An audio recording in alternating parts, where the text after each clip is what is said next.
Prépare-nous. Arrache de notre champ les pierres, les épines et les soucis qui nous empêchent de t'accueillir. Fais de nous une bonne terre ouverte à ta parole. Amen. Alors aujourd'hui, là j'ai pris 2 lectures, ce sont les lectures du jour. La première lecture, Ben Sira le sage. Le Seigneur glorifie le Père dans ses enfants. Il renforce l'autorité de la mère sur ses filles. Celui qui honore son Père obtient le pardon de ses péchés. Celui qui glorifie sa mère est comme celui qui amasse un trésor. Celui qui honore son Père aura de la joie dans ses enfants au jour de sa prière, il sera exaucé. Celui qui glorifie son Père verra de longs jours. Celui qui obéit au Seigneur donne du réconfort à sa mère. Et comme c'est la fête à cette famille, donc j'ai choisi un texte qui avait un rapport avec la famille. L'évangile du jour, c'est l'évangile selon Matthieu, chapitre 2, versets 13, 15, 19, 23. Après le départ des mages, l'ange du Seigneur apparaît en songe à Joseph et lui dit : « Lève-toi, prends l'enfant et sa mère et fuis en Égypte. Reste là-bas jusqu'à ce que je t'avertisse.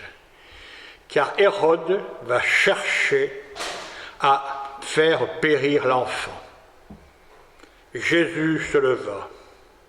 Dans la nuit, il prit l'enfant et sa mère et se retira en Égypte, où il resta jusqu'à la mort d'Hérode. Ainsi s'accomplit ce que le Seigneur avait dit par le prophète : « D'Égypte, j'ai appelé mon fils. » Après la mort d'Hérode, l'ange du Seigneur apparaît en songe à Joseph en Égypte et lui dit : « Lève-toi, prends l'enfant et sa mère et reviens au pays d'Israël, car ils sont morts, ceux qui voulaient à la vie de l'enfant. » Joseph se leva, prit l'enfant et sa mère et rentra au pays d'Israël. Mais, apprenant qu'Archélaüs régnait sur la Judée, à la place de son père Hérode, il eut peur de s'y rendre. Averti en songe, il se retira dans la région de Galilée et vint habiter dans une ville appelée Nazareth. Ainsi s'accomplit ce que le Seigneur avait dit par les prophètes : il sera appelé Nazaréen. Acclamons la parole de Dieu. Amen.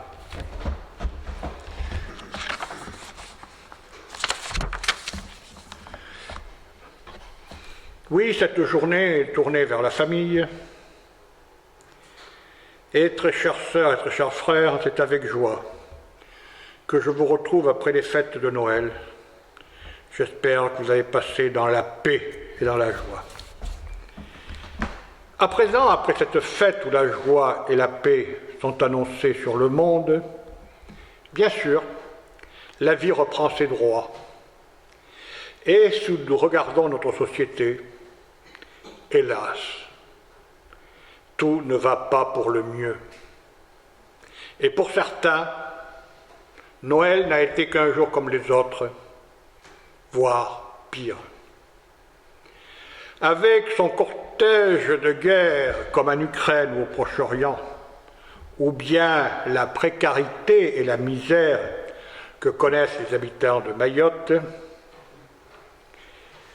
à la lecture des textes nous annonçant la venue du Seigneur, à l'annonce que les prophètes avaient faite pour préparer sa route, à la joie de la famille de Jésus, tout semblait aller pour le mieux dans le meilleur des mondes.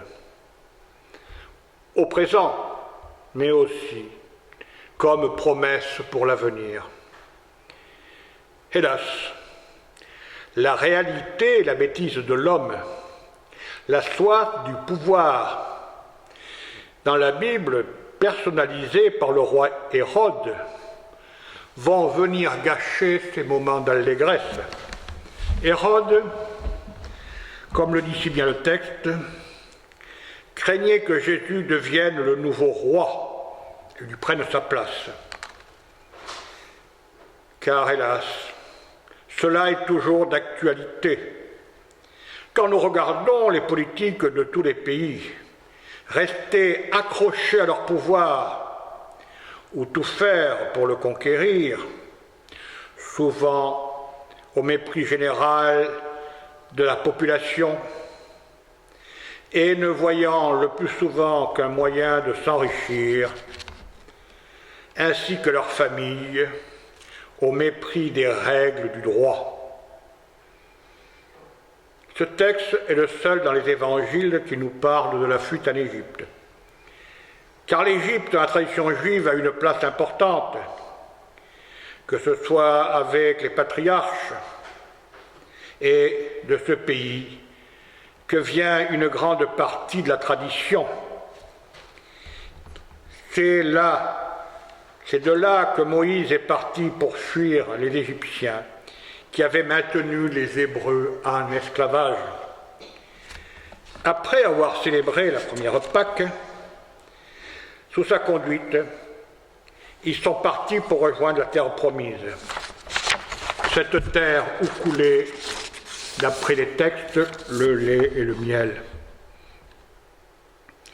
Mais voilà, à présent, une des premières épreuves qui vont marquer la vie du Seigneur. Joseph, Marie, emportant le jeune enfant, vont prendre la route, sûrement une partie à dos d'âne ou à pied, à travers une région inhospitalière, pour mettre Jésus à l'abri du danger. Les Écritures ne donnent aucune information sur ce voyage. Et je me suis permis de parler d'un âne, mais peut-être avait-il rejoint une caravane de marchands. Il devait probablement cheminer la nuit, car les journées sont très chaudes dans ces régions désertiques. Surtout, nous savons tous très bien que Jésus n'est pas né le 25 décembre, mais plutôt au printemps, voire au début de l'été. Mais cela reste que des suppositions. Et cela nous permet de saisir les épreuves transformées rencontrées par cette famille. Alors, arrivé en Égypte, il a bien fallu que Joseph arrive à se loger, lui et sa famille. Certes, il a pu bénéficier d'aide, et il a fallu qu'il trouve du travail pour se nourrir. Là aussi, Matthieu ne nous dit rien. Mais nous ne sommes pas sans savoir qu'il existait dans ce pays d'importantes communautés juives. N'oublie surtout pas, Jésus et sa famille étaient juifs, et la tradition juive impose des règles d'hospitalité. Alors à présent, les voilà dans la situation dans laquelle se trouvent tant de personnes qui, dans le monde, fuient la famille, la guerre, ou essayent de trouver un moyen de survivre. Partout dans le monde, des hommes, des femmes et des enfants partent sur les routes dans un espoir de survie ou tout simplement de trouver des jours meilleurs. Au cours de ma carrière militaire, que ce soit en Afrique, au Liban ou à Mayotte, il m'a été possible de voir la détresse dans laquelle sont plongées ces populations. Détresse souvent causée par les hommes en recherche de pouvoir et de richesses diverses. Cela, bien sûr, avec la complicité des politiques de toute obédience, de toute croyance, quand les problèmes religieux s'y ajoutent. Combien de milliers de personnes sont mortes pour la plus grande gloire de Dieu? Je ne veux mettre ici en n'avant aucune des religions. Toutes, absolument toutes, se sont rendues coupables des pires atrocités. Je ne parle pas non plus des idées politiques. Dieu n'est pas nécessaire pour s'entretuer. Le fait de ne pas penser comme son voisin peut conduire au génocide. Et en plus de cela, peut s'ajouter l'origine et la race. Je viens d'évoquer Mayotte. Je m'y suis rendu à plusieurs reprises, il y a de ça quand même 40 ans, mais je peux vous dire que déjà à l'époque, la situation n'était pas brillante. Tout cela pour nous sensibiliser au fait que Jésus et sa famille ont vécu la vie de réfugiés, de déplacés, d'émigrés. On peut appeler cette situation comme bon nous semble, mais il n'y a pas plus précaire. Alors essayons, dans la mesure de notre possible, d'ouvrir notre cœur à la misère que connaissent ces personnes déplacées. Et restons prudents aux messages de haine diffusés par certains. Après cela, nous n'avons aucune idée de la durée de l'exil. Joseph est informé de la mort d'Hérode à présent. Il peut retourner au pays. Cela dans les conditions qui semblent aussi difficiles que l'aller. Mais la dynastie d'Hérode est toujours au pouvoir en la personne d'Archélaüs. Il continue à régner. Et Joseph craint à juste titre la persistance d'un grand danger pour l'enfant, car il semblerait que le fils d'Hérode n'y pense plus. Mais l'on n'est jamais trop prudent. Dans ce retour, il est possible de faire un rapprochement avec le chemin parcouru par Moïse et le peuple d'Israël, qui, après avoir marché pendant 40 ans dans le désert où il a reçu les 10 commandements, ainsi que la façon d'adorer le Dieu unique. Dieu qui se proclame seul Dieu d'Israël et à qui il faudra rendre un culte rigoureux sous peine de sanction. La Bible nous le présente comme un Dieu puissant et jaloux. Mais le prophète a dit, comme Matthieu nous le rappelle, d'Égypte j'ai appelé mon fils. Après avoir médité ce passage de la Bible, il est parfois difficile de comprendre la volonté de Dieu à la vie de son fils et de sa famille. Certains ont tout simplement perdu la foi avec certaines lectures et plus généralement au malheur qui frappe l'humanité. Comment un Dieu puissant, grand et compatissant peut-il permettre toutes ces horreurs? J'avoue que je me suis souvent posé la question. Mais là, nous sortons de l'histoire pour entrer dans le domaine de la foi. Foi qui, malgré les pires difficultés rencontrées, nous permet de continuer notre chemin et nous soutient à chaque instant. Mais cela est du domaine personnel et tous, nous ne pouvons avoir les mêmes ressentis. Alors voilà, cette famille est de retour au pays. Mais elle va bien sûr éviter Jérusalem, on ne sait jamais. Elle va aller s'établir en Galilée. Là, nous n'avons pas grand-chose dans les Écritures concernant la jeunesse de Jésus. La tradition nous présente Joseph comme un artisan charpentier ou menuisier. Marie était probablement une femme au foyer. Quant à Jésus, on peut supposer que lui aussi a appris le métier de Joseph. Et pendant 30 ans, silence, presque rien. Souvent je m'interroge, nous ne pouvons constater que Dieu a fait le choix de faire naître et vivre son Fils parmi des personnes humbles, exerçant des métiers manuels, pas forcément aisée sur le plan financier, mais respectant scrupuleusement les commandements.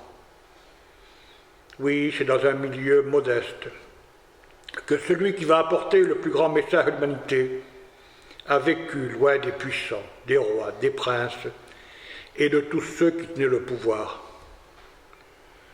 Hélas, nous ne pouvons que constater le luxe dans lequel vivent et ont vécu les dignitaires de certaines églises, se réclamant de sa parole, mais cela serait trop long à exposer ici. Après des années dont nous ne savons pas grand-chose, va commencer le ministère de Jésus. À travers les écrits des évangélistes, nous découvrons à présent Jésus dans toute sa gloire. Il se veut avant tout un homme de paix. Il nous dit qu'il ne veut pas abolir la loi, mais au contraire la rendre encore plus forte et accessible à tous, loin de l'hypocrisie des docteurs qui la rendent chaque jour plus dure à appliquer. Il veut aussi affranchir les croyants du comportement de certains prêtres qui n'hésitent pas à collaborer avec l'occupant romain, dans la mesure où ils peuvent trouver source de profit. Et aussi de mettre en garde contre l'ajustement des zélotes qui préconisent la violence pour établir l'indépendance d'Israël. Force est de constater que Dieu n'a pas rendu la vie facile à son Fils. Et que dire des tortures et du terrible supplice de la croix. À travers l'évangile du jour, nous pouvons mesurer l'enseignement que le Seigneur nous a transmis. Mais aussi, hélas, la noirceur du comportement humain, comportement où le bien et le mal sont très proches, à nous d'essayer de propager dans notre entourage cette paix qui est descendue sur nous pour Noël. Amen. Je ne suis pas emmerdé par rien. Voilà. Donc, nous allons nous lever pour recevoir l'exhortation et la bénédiction. Recherchez la droiture, l'attachement à Dieu, la foi, l'amour, la patience, la douceur. Combattez le bon combat de la foi. Que la grâce de Dieu Tout-Puissant, le Père, le Fils, Saint-Esprit, repose sur chacun de vous. Allez dans la paix du Seigneur. Amen. Alors, on va terminer par « Grand Dieu, nous te bénissons ».